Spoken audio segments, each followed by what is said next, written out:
যে যে smartphone generate করলে না দেখবি ফাংশন মডেল জেনারেট হয় ব্যাকিং। ও কি করেছে স্মার্টফোনটা এত বড় বিশাল গুচ্ছ গুচ্ছ নোট নেসলের তো কান্ট্রি ওয়াইজ সেগমেন্ট ওয়াইজ আলাদা আলাদা আছে নিশ্চয়ই একটাই গ্লোবাল। তো থুতু ফেললি কেন?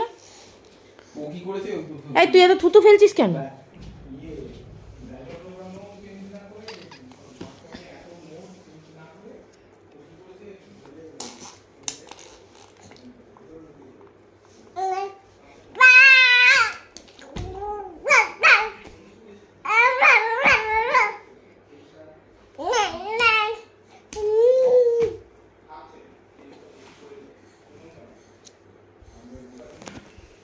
এই এই এই কোথায় চললি? এদিকে কেন করলি এটা এরকম? কে ঠিক করবে?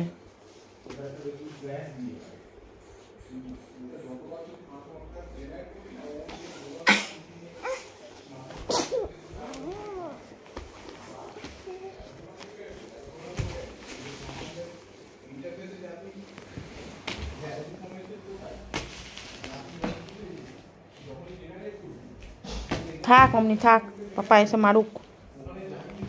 পাপা পাপা